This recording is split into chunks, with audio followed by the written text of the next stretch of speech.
Ambassador Zexathara stepped into the meeting room aboard the space station Concordia with the confidence of someone who held all the cards. The tall, blue-skinned alien had delivered ultimatums to dozens of species over his long career. Most begged, some tried to bargain, a few even attempted to fight back, but they all eventually surrendered. Today would be no different. The human delegation sat quietly at the polished metal table. Ambassador Chen, a small woman with graying hair, folded her hands and waited. Her assistants, two younger humans, looked calm. Too calm, Zexathara thought. Perhaps they didn't understand what was about to happen to their species. Representatives of Earth, Zexathara began, his voice carrying the weight of galactic authority. I speak for the Hegemonic Council. The Kethavar Empire, the Veltani Syndicate, and the Morden Collective have reached a unanimous decision regarding your species. Ambassador Chen nodded politely. We're listening. Zexathara activated a holographic display that showed the galaxy's three major powers. Red zones marked Kethvar space, green showed Veltani territory, and purple indicated Mordun domains. Together, they controlled over 60% of known space. Your expansion into our territories ends now, Zexathara continued. Your military forces threaten the balance we have maintained for centuries. Your species shows dangerous signs of aggression and unpredictability. One of the human assistants, a young man named Davis, raised an eyebrow. Aggression? We've never attacked anyone! Your very existence is an attack, Zexathara snapped. You spread across the galaxy like a disease. You establish colonies on worlds we consider strategically important. You trade with species we prefer to keep isolated. You ask too many questions and share too much technology. Ambassador Chen remained quiet, but something changed in her expression. The corners of her mouth turned up slightly. Therefore, Zexathara announced, the Hegemonic Council demands your immediate surrender. You have 30 of your solar cycles to disarm all military vessels, recall all colonial fleets, and submit to our protective governance. Your species will be relocated to designated reservation worlds where you can live peacefully under our supervision. The silence in the room stretched for several seconds. Zexathara expected panic, outrage, or desperate negotiation attempts. Instead, Ambassador Chen's smile grew wider. 30 days? She asked, her voice surprisingly cheerful. That's very generous of you. Zexathara felt confused. This wasn't how these meetings usually went. You understand what I'm telling you? If you refuse, our combined fleets will destroy every human settlement in the galaxy. Your homeworld will be turned to glass. Your species will be extinct. Oh, I understand perfectly, Chen replied. She turned to her assistants. Davis, could you please contact Earth Command? Tell them we'll need to implement Protocol Lazarus. Davis nodded and began typing on a small device. Should I notify all colonial governors as well? Of course, and make sure the deep space stations get the message too. Chen turned back to Zexathara. Will there be anything else? The alien ambassador stared at her in disbelief. You're not going to negotiate? Beg for more time? Offer us tribute or territory? Why would we do that? Chen asked. You've made your position very clear. We'll make sure to have an answer ready for you in 30 days. Zexathara's confusion turned to anger.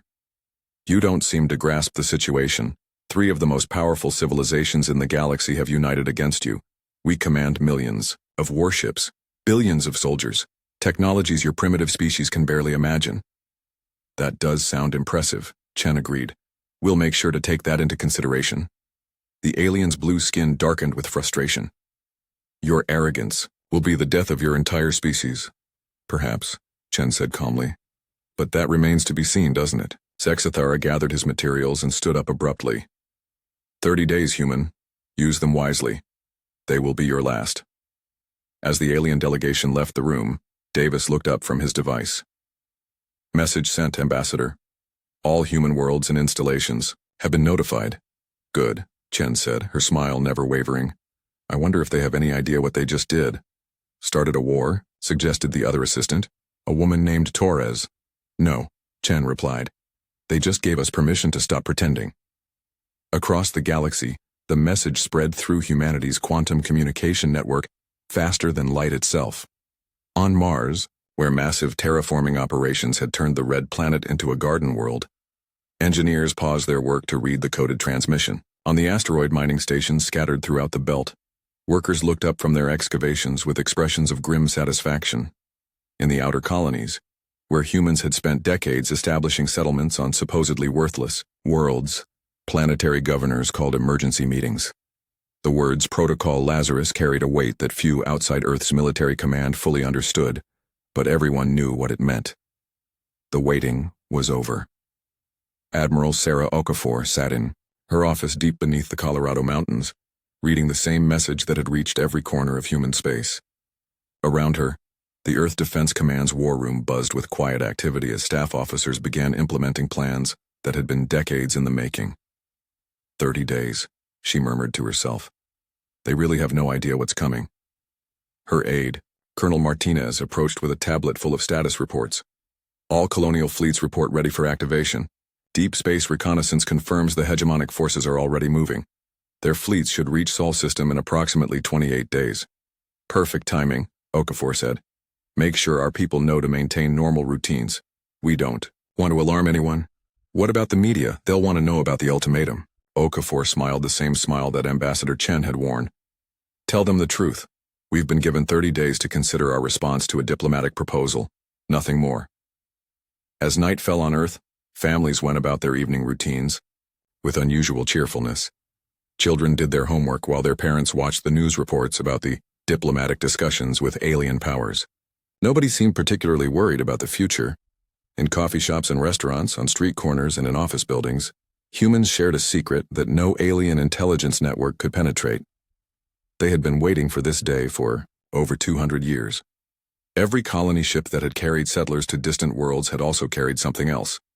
Every mining operation that had extracted resources from asteroids had also been building something. Every peaceful research station that had studied alien cultures had also been preparing for war. The galaxy's 3 most powerful civilizations had just declared war on a species they believed was weak, scattered, and unprepared. They had no idea that humanity's greatest strength had always been its ability to plan ahead, to prepare for the worst while hoping for the best. Protocol Lazarus wasn't just a military response plan. It was humanity's insurance policy against exactly this kind of threat. For generations, humans had asked themselves a simple question: what would we do if the galaxy turned against us? Now they were about to find out. As Zexthera's ship departed from Concordia Station, carrying news of humanity's strange calm back to the Hegemonic Council, Ambassador Chen remained in the meeting room, looking out at the stars. They have no idea what they just woke up, she whispered to the darkness of space. Behind her, Earth's quantum communicators continued their work, sending messages to every corner of human space. The response was always the same. Message received. Protocol. Lazarus active. Ready to proceed. The galaxy had proclaimed war on humanity, and humanity smiled, because it was finally time. News of the ultimatum spread across human space faster than the aliens expected. The Hegemonic Council's intelligence networks had been monitoring human communications for months, waiting to see panic, fear, or desperate attempts at military preparation. Instead, they witnessed something that made their analysts deeply uncomfortable. Humans everywhere were smiling. On Mars, Dr. Elena Rodriguez paused her work on the atmospheric processors to read the message from Earth. Around her, the vast terraforming complex hummed with activity as it slowly transformed the planet's thin atmosphere into something humans could breathe. Her team of engineers gathered around as she shared the news. 30 days, she announced. Protocol Lazarus is active. Instead of fear, her team exchanged knowing looks and quiet grins. They had been waiting for this moment their entire careers. The atmospheric processors weren't just changing the air on Mars. Hidden beneath their massive structures were manufacturing facilities that had been producing something very different from terraforming equipment. Should we begin Phase 1 modifications? Asked her assistant James. Immediately, Rodriguez replied, and make sure the mining crews on Phobos get the word. They'll need to activate their real equipment. In the asteroid belt, Captain Mike Thompson watched his mining crew react to the same message. The men and women who had spent years extracting precious metals from space rocks seemed almost relieved that the waiting was finally over. You heard the lady, Thompson announced over the ship's intercom. Time to stop pretending we're just miners. The crew laughed as they began shutting down their ore processing equipment. Within hours, their mining ship would transform into something the galaxy had never seen before. The massive industrial fabricators that had been disguised as mineral refineries began producing their real products. The heavy armor plating that protected against asteroid impacts had always been designed to stop much more dangerous things than space rocks. Lieutenant Sarah Kim, monitoring alien communications from a listening post disguised as a weather station on Europa, smiled as she watched the enemy's confusion grow. The HFY military channels buzzed with reports of unusual human activity, but they couldn't understand what they were seeing. "Sir," one HFY commander reported to his superior, "the humans appear to be celebrating. Our psychological warfare experts don't understand the response." "Celebrating?" the superior replied. "Are they having some kind of mental breakdown?" "Unknown, sir. But their behavior patterns don't match any known species' response to extinction threats." Kim made notes in her report. The aliens had no idea that human psychology worked differently than theirs. Where other species might panic or surrender, when faced with impossible odds, humans had a tendency to get stubborn. And when they had time to prepare, they got creative. On Earth itself, the reaction was the strangest of all. People went about their daily lives with an unusual cheerfulness that confused alien observers. Children attended school, adults went to work, and everyone acted as if the most powerful military alliance in galactic history hadn't just threatened to exterminate their species. In New York, businessman David Chen, no relation to the ambassador, finished his morning coffee while reading the news. The headlines talked about diplomatic negotiations and peaceful resolution of differences. Between the lines, those who knew how to read them could see the real message. The war everyone had been preparing for was finally here. His phone buzzed with a text from his brother, who worked at a civilian shipyard in orbit. "Finally getting to build the real ones. Thanks for all those commercial contracts." David smiled and deleted the message. For 20 years, his import-export business had been moving very specific materials to very specific places. Materials that had nothing to do with normal trade goods and everything to do with military preparation. Admiral Okafor reviewed the daily reports from across human space with growing satisfaction. The response to Protocol Lazarus had been perfect. Every colony, every outpost, every supposedly peaceful settlement was activating their true purpose. "Status report," she requested from her aide. "All colonial governors confirm readiness," Colonel Martinez replied. "The Kepler colonies report their defensive systems are online. New Terra confirms their industrial facilities have switched to war production. The research stations in the Vega system have activated their sensor networks." "What about our friends?" "The Zephyrians have agreed to provide intelligence support. The Talaxians are offering their shipyards. The Bentusi traders are ready to supply materials through neutral channels." Okafor nodded. While the three major powers had been building their alliance against humanity, humans had been quietly building their own network of relationships with smaller species. Species that the hegemonic council ignored or dismissed as irrelevant. The aliens didn't understand that humans collected allies the way other species collected resources. Every first contact mission, every trade agreement, every cultural exchange program had been building toward this moment. Dr. Amanda Walsh, working at what appeared to be an agricultural research station on Ceres, received her activation orders with the same calm satisfaction as humans everywhere else. Her crop studies had actually been weapons research for the past 15 years. The genetic modifications she had been developing weren't for better food production. "Time to harvest," she announced to her team. They understood. The research station's laboratories began producing something that would surprise the galaxy's military experts. Biological agents designed not to kill but to disable enemy equipment. Organic compounds that could eat through alien armor plating. Living systems that could interfere with their computer networks. Humanity had always been good at thinking outside the box. On the ocean world of Aquatica, Marine Colonel Lisa Santos watched her Environmental Protection Force receive their orders. The soldiers who had spent years learning to fight in underwater environments weren't preparing to protect fish and coral reefs. They were getting ready to conduct warfare in environments where most alien species couldn't even survive. The research submarines that had been exploring the planet's deep oceans were actually mobile weapons platforms. The scientific equipment they carried was designed to turn any water world into an impregnable fortress.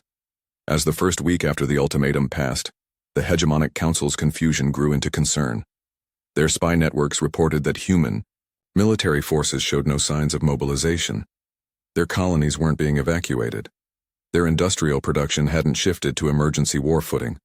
What the aliens couldn't see was that human military forces had been mobilized for decades. Their colonies were already evacuated to secure positions. Their industrial production had been on war footing since the first colonial ships left Earth. Zexthara reviewed the intelligence reports in his flagship as the hegemonic fleets slowly made their way towards Sol system. The data made no sense. "Admiral," his intelligence officer reported, "human behavior remains anomalous. They show no signs of panic or preparation. Their leaders continue normal diplomatic activities. Their populations maintain regular work schedules. Perhaps they're planning to surrender without a fight," suggested the Admiral. "Some species do that when they realize resistance is hopeless. That would match their psychological profile," the intelligence officer agreed. "Humans appear to be a passive species that avoids conflict." Neither alien understood that humans had spent 2 centuries perfecting the art of looking harmless while preparing for war. Every peaceful gesture, every diplomatic smile, every act of apparent compliance had been part of the greatest deception in galactic history. On Earth, Ambassador Chen reviewed the latest reports from across human space. The activation of protocol. Lazarus was proceeding exactly as planned. In 3 more weeks, the hegemonic fleets would arrive at Sol system, expecting to find a desperate, unprepared species ready to surrender. Instead, they would find something that would change the balance of power in the galaxy forever. She looked out her office window at the peaceful city below. People walked the streets, children played in parks, and life continued normally. But beneath, the surface Earth was transforming. Factories were switching their production lines. Research facilities were activating projects that had been dormant for years. Military units that had been disguised as civilian organizations were revealing their true nature. The galaxy thought humanity was weak because humans preferred peace to war.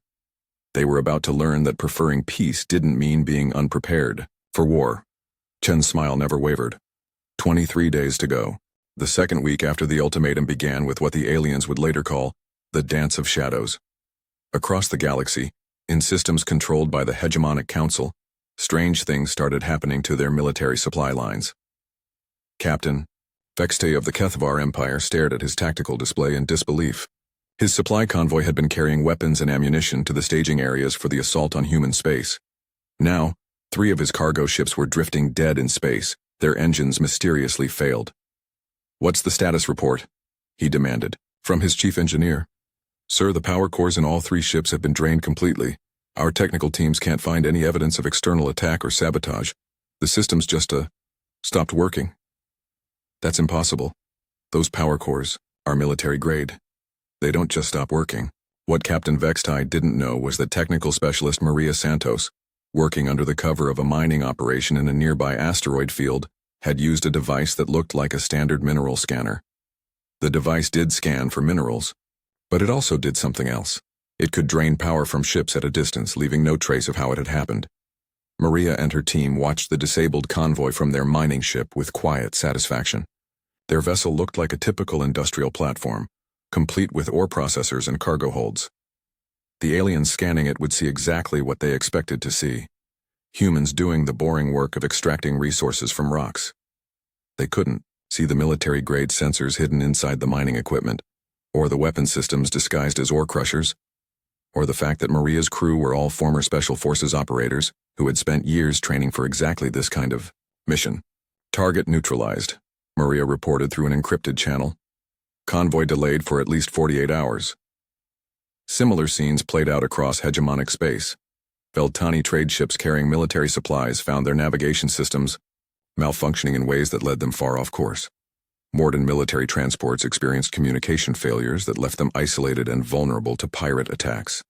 The pirates, of course, were human special operations teams using ships that had been carefully designed to look like the vessels used by local criminal organizations. When they attacked, they took only specific items: advanced weapons, military communications equipment, and detailed star charts of hegemonic military positions. Admiral Kolveth of the Morden Collective studied the reports with growing frustration. In the past week, his forces had lost more supplies to random incidents than they typically lost in a month of active warfare. "This pattern is too convenient to be natural," he told his staff. "Someone is coordinating these attacks. The Veltani blame us for using psychic manipulation to cause their navigation failures," reported his intelligence officer. "The Kethvar accused the Veltani of sabotaging their supplies to drive up equipment prices. Everyone suspects everyone, else. What about the humans? Could they be responsible? Impossible, sir. Our agents report that human activities remain completely normal. They show no signs of military preparation or covert operations. Their fleet positions haven't changed. Their industrial output remains focused on civilian goods. Admiral Kolveth nodded, but something about the situation bothered him. The timing was too perfect. The incidents too precise. And there was something else that nagged at him. Every time these random failures occurred, there always seemed to be human civilian vessels in the area, mining ships, cargo haulers, research vessels, survey teams, always with perfectly legitimate reasons for being where they were, always with documentation that checked out completely. Dr. James Park, working from what appeared to be a xenoarchaeology research station on the edge of Kethvar space, monitored enemy communications with equipment that officially didn't exist. His archaeological excavations had uncovered listening devices that could intercept alien military transmissions from incredible distances. "They're starting to get suspicious," he reported to his handler on Earth. "But they're blaming each other instead of looking at us." "Perfect," came the reply. "Keep them confused. Phase 2 begins tomorrow." Phase 2 of what humans privately called the dance involved more direct action. Human civilian vessels began appearing in systems where they had no apparent business being. When questioned, they always had reasonable explanations: a mining survey, a research expedition, a trading mission with local species. What they actually had were mission orders that went back years. Every human ship operating in alien space had been assigned specific targets and objectives long before the ultimatum was delivered. They had been waiting patiently for the signal to begin. Captain Sandra Kim commanded what appeared to be a simple cargo freighter carrying trade goods between human and alien worlds. Her crew of 15 looked like ordinary merchant sailors. Her ship's manifest listed agricultural products, entertainment media, and industrial tools. The manifest didn't mention the military-grade sensors hidden in her cargo holds, or the fact that her entertainment media contained sophisticated computer viruses designed to infiltrate alien networks.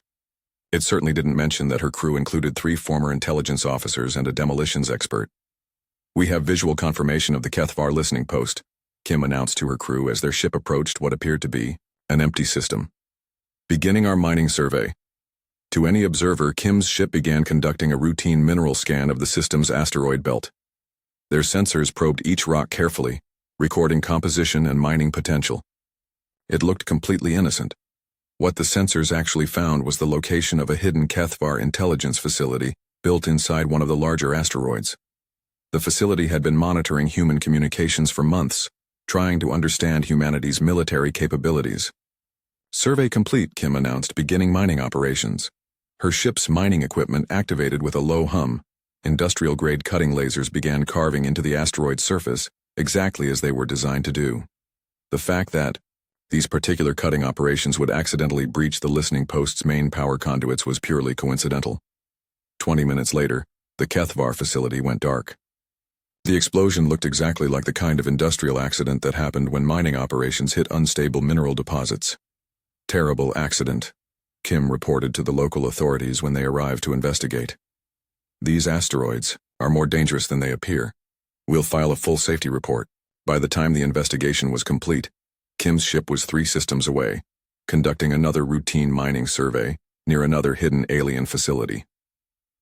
The Hegemonic Council's frustration grew as the incidents multiplied. Supply lines that had operated reliably for decades began experiencing constant delays. Intelligence networks that had provided crucial information went silent. Military installations that should have been secure suffered mysterious accidents. "It's like the galaxy is working against us," Admiral Zexathera complained to his fellow commanders. "Everything that can go wrong is going wrong." "Perhaps the humans have some kind of luck-based technology," suggested Admiral Kolveth. "Their species does seem unusually fortunate in avoiding disasters." "That's ridiculous," Admiral Vextai replied. "Luck isn't a weapon." None of them understood that what they were calling luck was actually the result of decades of careful planning and preparation. Every human civilian vessel carried detailed intelligence about alien operations in their area. Every human settlement had been positioned to monitor important alien facilities. Every human trade mission had been gathering information about enemy weaknesses, The aliens had made the mistake of treating humans like a minor species to be ignored or dismissed. They hadn't noticed that those ignorable humans were everywhere, watching everything and reporting back to Earth through communication channels that looked like normal civilian traffic. On Earth, Admiral Okafor reviewed the daily reports with deep satisfaction. Phase 2 was proceeding exactly as planned. The enemy's military preparations were being delayed and disrupted while human forces continued their own mobilization in secret. "How are our friends responding?" she asked Colonel Martinez. "The Zephyrians have provided detailed intelligence on Kethavar fleet movements. The Talaxians are sharing their sensor network data. The Bentusi have offered to supply equipment through neutral channels. And the major powers still don't suspect anything? They're too busy suspecting each other. The Veltani think the Kethvar are sabotaging trade to gain military advantage. The Kethvar believe the Morden are using psychic powers to cause equipment failures. The Morden are convinced the Veltani are manipulating markets to fund secret operations." Admiral Okafor smiled. Human intelligence services had spent decades studying alien psychology, learning how their different species thought and reacted. They knew exactly which buttons to push to make the hegemonic council members distrust each other. "Maintain current operations," she ordered. "In 2 weeks, their fleets will reach our outer defenses. By then, we want them exhausted, paranoid, and operating with degraded equipment." As the 3rd week began, the dance continued. Human ships appeared and disappeared across the galaxy like ghosts, always with innocent explanations for their presence. With 1 week remaining until the deadline, the hegemonic council's combined fleets finally reached the outer edges of the Sol system. Admiral Zexithara stood on the bridge of his flagship, the massive dreadnought Eternal Dominion, and studied the tactical displays with growing confusion. "Where are their defenses?" he asked his tactical officer. The displays showed exactly what their intelligence reports had predicted. A small collection of orbital stations around Earth, a modest fleet of human ships in standard defensive positions, and the usual civilian traffic of a peaceful star system. It looked completely normal, too normal. "Sir," the sensor operator reported, "we're detecting standard merchant vessels, mining operations, and scientific research platforms. No significant military presence beyond what we expected. Perhaps they really are planning to surrender," suggested Admiral Vextai from his own command ship. "Their response to our ultimatum was unusual, but some species do give up when faced with overwhelming force." Admiral Kolveth of the Morden wasn't convinced. "Something feels wrong. My psychic senses are detecting emotions that don't match what we're seeing." "Explain," Zexithara demanded. "The humans in this system aren't afraid. They should be terrified, but instead I sense anticipation, like they're waiting for something." Before anyone could respond, a communication channel opened.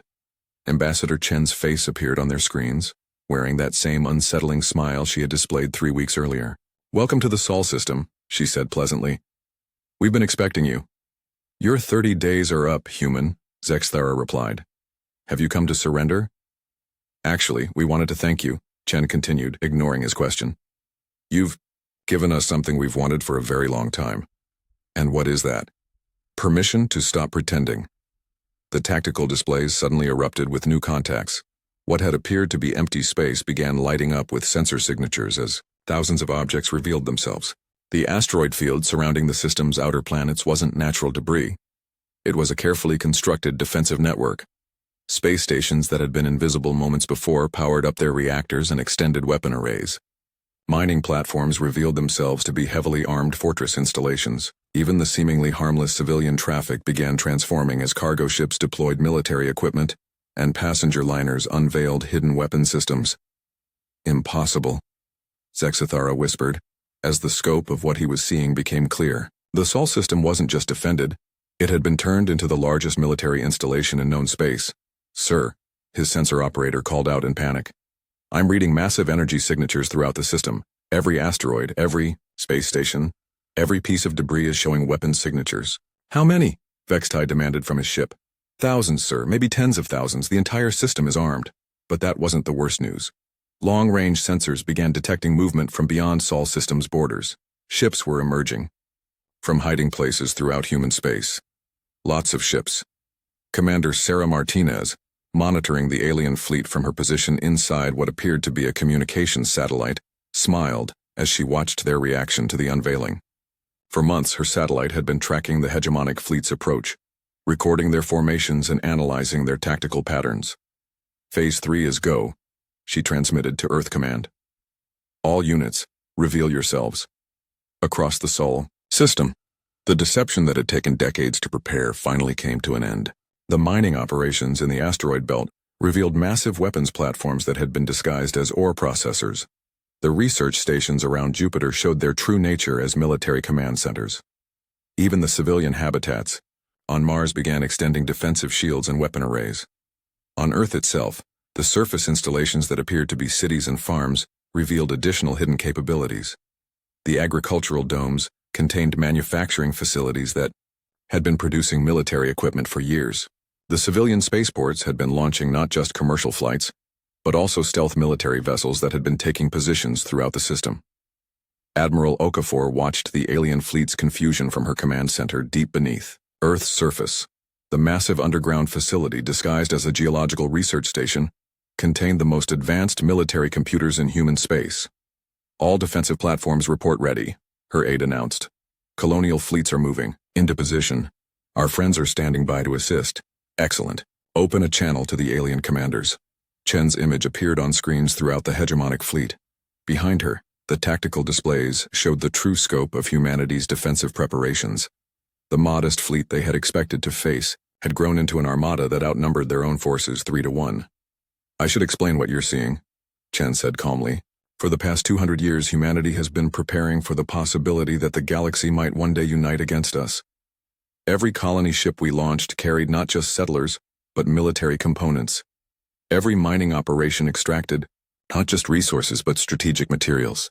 Every research mission gathered not just knowledge but intelligence. The displays showed ship after ship emerging from concealment throughout human space. What the aliens had dismissed as a scattered collection of peaceful colonies was actually the largest distributed military force in galactic history. You see, we learned early in our expansion that the galaxy's major powers preferred to ignore smaller species until we became inconvenient. We decided to prepare for the day when we became inconvenient enough to require elimination. Captain Torres, commanding what had appeared to be a simple cargo freighter near Neptune, watched her ship complete its transformation into a heavy cruiser. The cargo containers had been weapon modules. The civilian crew were trained naval officers. Even the ship's registration as a commercial vessel had been part of the deception. All civilian ships have completed conversion to military configuration, she reported, standing by for orders. Throughout the system, the same scene repeated thousands of times. Merchant vessels became warships. Mining platforms revealed themselves as weapon stations.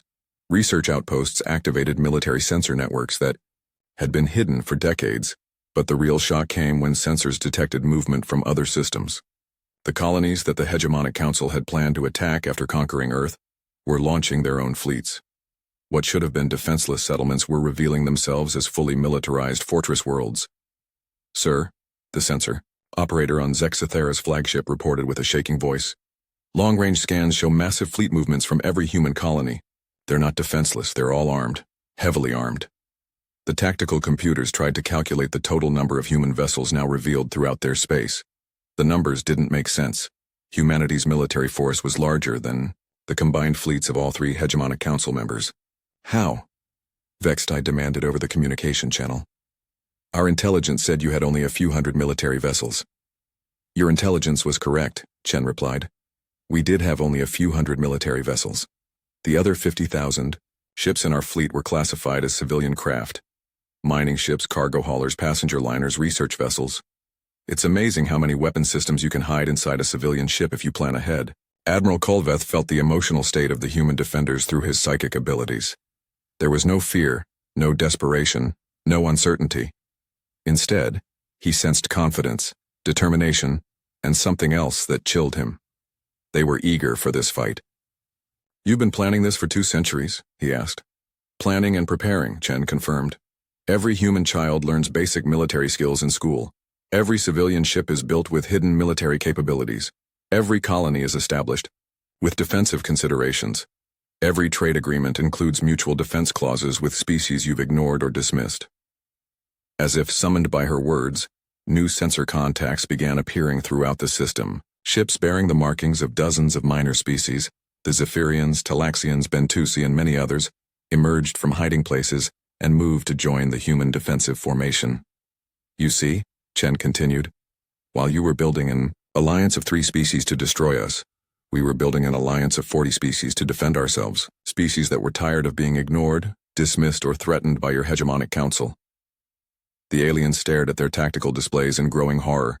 They had come expecting to fight a small, desperate human fleet. Instead, they faced the largest military alliance in galactic history, commanded by a species that had spent 2 centuries preparing for this exact confrontation. Last chance, Chen said, her smile never wavering. You can withdraw your fleets and return to your space. We'll pretend this never happened. Zexathara's blue skin had turned almost purple with rage and fear. We came here to destroy you. We will not be turned away by tricks and deception. I was hoping you'd say that, Chen replied. Admiral Okafor, you may begin the demonstration. In the space around Jupiter, one of the massive weapons platforms that had been disguised as a gas mining station began powering up its main weapon. The battle that followed wasn't really a battle at all. It was a demonstration of the difference between an empire that had grown comfortable with its power and a species that had spent centuries preparing for the worst possible scenario. Admiral Zexathara's first tactical move was to order his fleets into the traditional Kethvar battle formation, a rigid hierarchical structure that had dominated galactic warfare for generations. His ships moved into precise geometric patterns, with command vessels in protected positions and support craft arranged in predictable formations. The humans responded by doing something that no military academy in hegemonic space taught. They scattered. Captain Torres, commanding her disguised freighter-turned-heavy cruiser, watched the alien formations with professional interest. They're fighting the last war, she commented to her tactical officer. Look at those formations, perfect targets for coordinated strikes. Should we engage? Her weapons officer asked. Wait for the signal. Let them get comfortable first. Throughout the Sol system, thousands of human vessels dispersed into seemingly random patterns. To the aliens, it looked like panic and confusion. Military doctrine taught that scattered forces were vulnerable forces, easy to defeat in detail. They were about to learn that human military doctrine was very different from anything they understood. Admiral Okafor watched the enemy movements from her command center with satisfaction. They're doing exactly what our simulations predicted. Initiate Wolfpack protocol. What happened next redefined space warfare. Instead of meeting the alien fleets in traditional formation combat, human forces began operating in small, independent groups that could strike from any direction and disappear before the enemy could respond. The mining ships in the asteroid belt revealed their true purpose as mobile weapons platforms that could hide among the rocks and attack passing vessels. The research stations began coordinating strikes with sensor networks that gave human forces complete tactical awareness of enemy positions. Commander Martinez, still operating from her disguised satellite, coordinated the first wave of attacks. Wolfpack 7, you have 3 Kethvar destroyers moving through Sector 4 Alpha. Mining platform Bravo 27 is in position to support. The engagement lasted exactly 93 seconds. The human forces struck from multiple directions simultaneously, disabled the enemy ship's propulsion and weapons systems, then vanished back into the asteroid field before the aliens could mount a counterattack. Targets neutralized, reported Wolfpack 7. No casualties on our side. It wasn't destruction, it was surgical precision. The human forces had spent decades studying alien technology and tactics. They knew exactly where to hit to disable enemy vessels without destroying them completely. Admiral Vextai watched his tactical displays with growing horror as his carefully organized fleet was torn apart by attacks that came from everywhere and nowhere. How are they coordinating these strikes? Our jammers should be disrupting their communications. Sir, his communications officer reported. Their communication system doesn't use any technology we recognize. Our jammers are having no effect. They couldn't know that human quantum communication networks had been designed specifically to be resistant to alien interference. Every human ship, station, and soldier carried communication equipment that operated on principles the hegemonic races had never encountered. The Mordun Collective tried to use their psychic abilities to disrupt human coordination, but discovered something that shocked their mental specialists. Human minds were protected by neural implants that made them immune to psychic influence.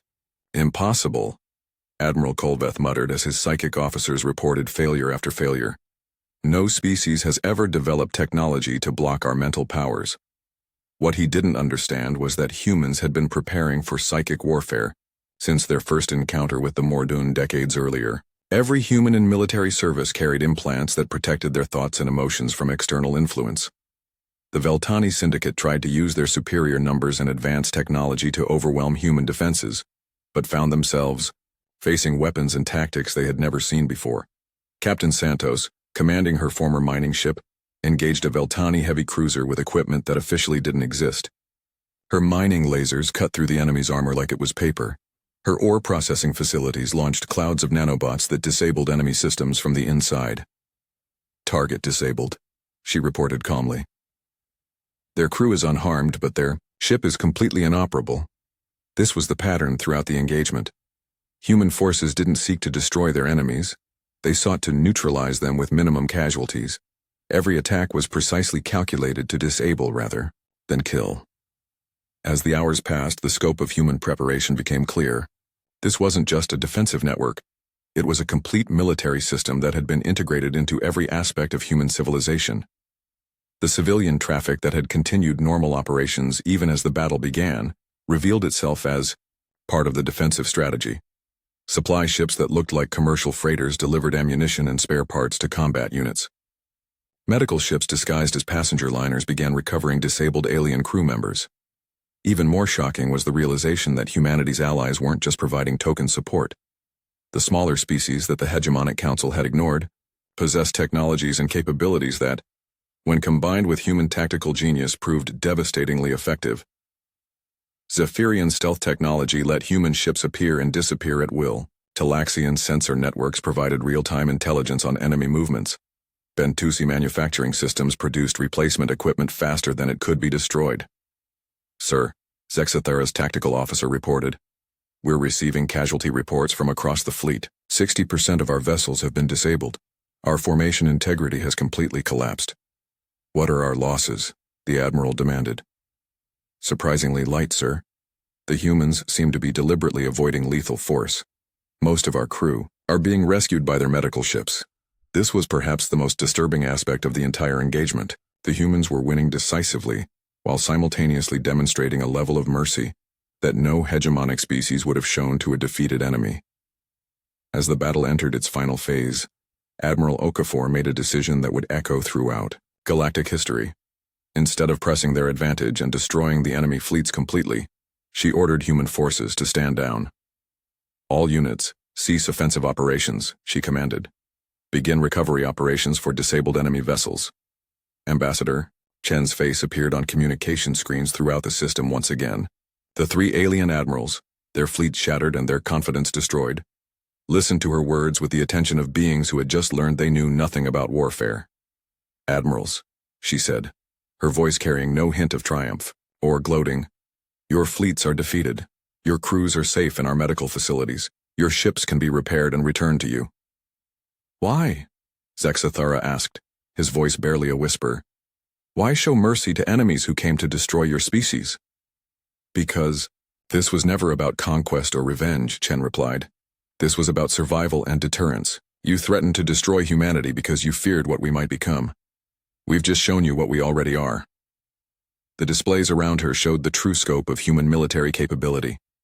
Not just the 50,000 ships they had revealed in Sol System, but the hundreds of thousands more positioned throughout their territory. Not just advanced weapons, but advanced medical facilities treating wounded aliens.